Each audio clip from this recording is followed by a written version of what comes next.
Nih buat kamu nih yang merasa iklannya itu kok gitu-gitu aja, stuck banget nih iklannya tuh, terus nggak ada perkembangan sama sekali, terus advertiser kamu itu nggak bisa menganalisa iklan, ataupun dia mengabaikan iklan kamu itu sendiri sehingga budgetnya itu boncos. Nah, kamu jangan khawatir.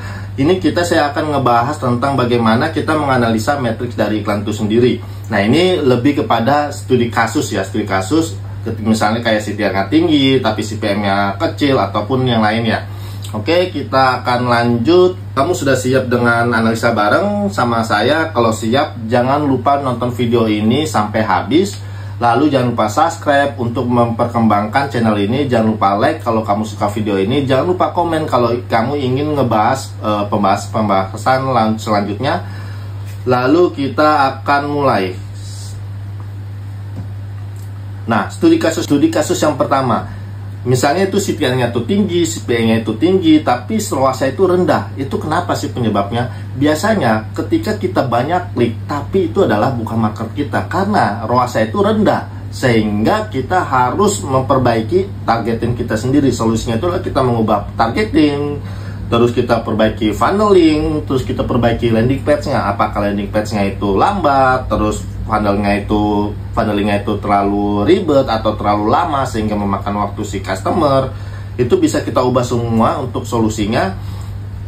Lalu kita lanjut ke studi kasus yang kedua. Oke, lanjut kita ke studi kasus yang kedua. Misalnya CTR-nya itu rendah, ROAS-nya itu tinggi, konversi rate-nya itu tinggi. Nah, itu biasanya penyebabnya itu adalah audiens yang kita buat ini adalah terlalu sempit, tapi dia sangat berkualitas sehingga dia ROAS-nya itu tinggi, terus CTR-nya itu sehingga rendah. Dia karena audiensnya sempit, CTR-nya maka rendah, ROAS-nya itu rendah, tapi konversinya rate-nya itu juga tinggi. Makanya itu biasanya itu audiensnya itu kecil tapi dia berkualitas. Yang kita perbaiki adalah kita bisa memperluas audiens yang look alike. Misalnya audiens yang serupa dengan audiens yang sangat berkualitas ini, dan kita bisa memperkuat di copywritingnya atau copy iklannya seperti apa, materi iklannya. Misalnya kamu bisa bisa membuat 3 materi iklan yang berbeda. Nanti 3 materi iklan mana yang sangat winning dan kamu bisa gunakan itu untuk di ad group selanjutnya atau testing selanjutnya, atau bisa menjalankan iklan itu berterus-terus.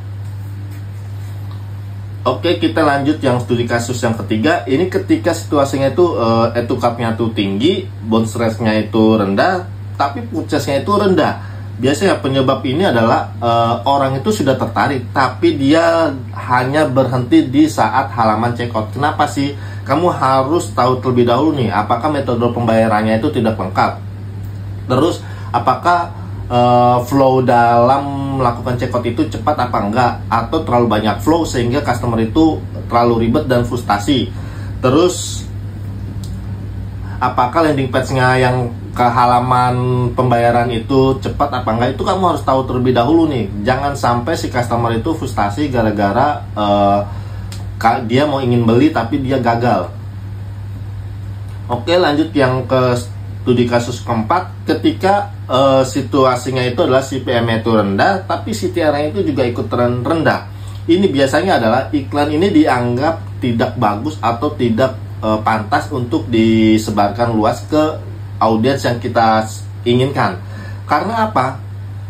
Kita sudah milih audiens misalnya tentang otomotif, tapi dia nggak jadi disebarin luas karena di audiens sebelumnya itu orang itu nggak tertarik sama iklan kita. Sehingga yang harus kita perbaiki adalah kita perbaiki kualitas konten terlebih dahulu. Kita headline-nya kita perbaikin, sama desain visual itu kita perbaiki. Intinya adalah kita memperbaiki di materi iklan itu sendiri. Sehingga kalau materi iklan itu sangat meyakinkan customer atau customer itu menarik, pasti ini CPM-nya itu, CTR-nya itu bisa lebih tinggi ya. Oke, lanjut ke studi kasus yang kelima. Di situasinya adalah CPI-nya itu rendah, ROAS-nya itu ikutan rendah. Nah, biasanya penyebab ini adalah produk kita itu terlalu murah sehingga tidak menutupi budget iklan itu sendiri. Makanya kita harus memperbaiki rata-rata pembelian. Dengan caranya itu adalah bundling produk. Misalnya beli dua dapat satu. Misalnya, itu tujuannya adalah dia niatnya mau beli satu, tapi dia mendapatkan 3 produk.